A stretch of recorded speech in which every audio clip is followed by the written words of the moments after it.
Bonjour à tous, bienvenue dans cette nouvelle vidéo dans laquelle nous allons voir la différence entre le fait de dire en anglais you and I ou you and me.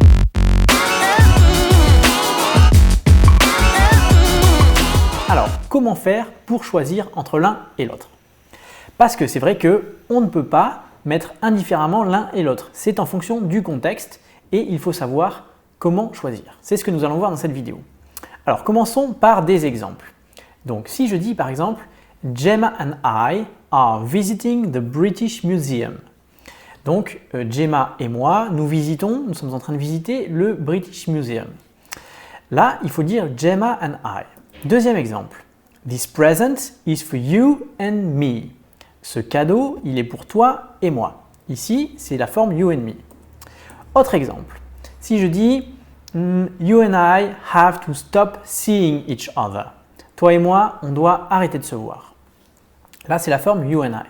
Si je dis ensuite « This is difficult for you and me », c'est difficile pour toi et moi. Là, voilà un quatrième exemple dans lequel, cette fois-ci, c'est you and me. Donc, vous voyez, parfois c'est you and I, parfois c'est you and me. Alors, on va voir comment choisir.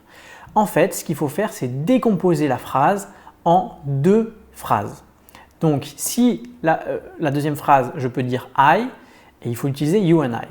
Si la deuxième phrase, je peux dire me, il faut utiliser you and me. Alors, on va voir des exemples, ça va être tout de suite plus clair. Alors, on reprend l'exemple du début. Donc, si le premier exemple, c'était Gemma and I are visiting the British Museum. Donc, si je décompose la phrase en deux parties, ça donne Gemma is visiting the British Museum. On est d'accord là-dessus.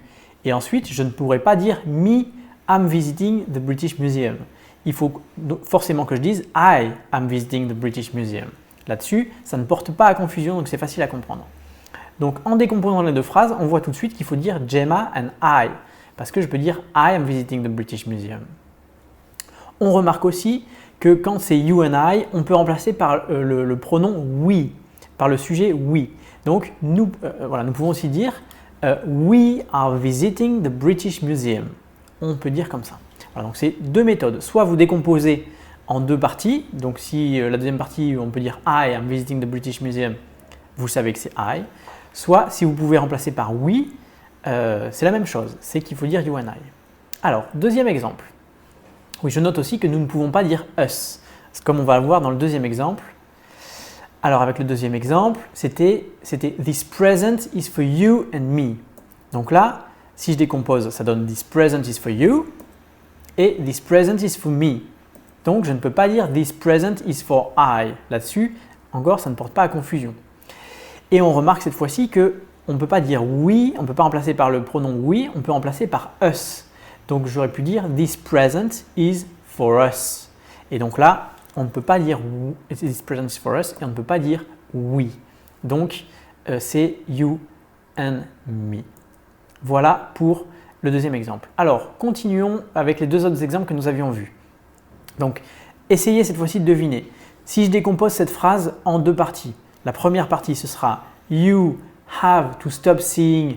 Bon, on ne peut pas dire « each other » parce que « each other » ça implique qu'il y ait deux personnes. Donc, si je dis qu'une personne « You have to stop seeing me » par exemple, et la deuxième phrase, ça va donner eh bien « I have to stop seeing you ».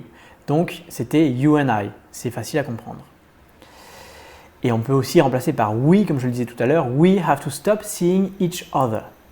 Ensuite, dernier exemple, this is difficult for you and me. C'est difficile pour toi et moi. Et bien là, on peut dire this is difficult for you. À vous maintenant, qu'est-ce que vous diriez pour la deuxième partie? This is difficult for me.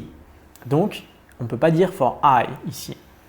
Et on remarque que on peut remplacer par this is difficult for us. Donc, c'était you and you and me. Voilà. Alors, on récapitule tout ça. La méthode la plus simple, c'est de décomposer en deux phrases. Si vous pouvez dire I, eh bien c'est qu'il faut dire you and I. Si vous pouvez dire me, c'est qu'il faut dire you and me. Ça, c'est vraiment le plus simple. Moi, je m'en tiens que à ça. C'est vraiment le plus simple. Si vous voulez, il y a la deuxième méthode qui est équivalente. Si vous pouvez remplacer par us, eh bien il faut dire you and me. Et si vous pouvez remplacer par we, eh bien il faut dire you and I. Voilà pour cette leçon.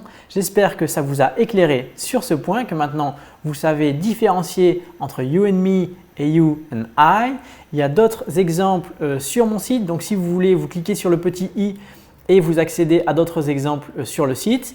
Et abonnez-vous à la chaîne YouTube. Très bientôt, nous allons faire une formation sur plusieurs jours sur les temps de l'anglais. Donc ce sera sur YouTube, sur Facebook. Abonnez-vous. Merci de nous suivre. Bye bye.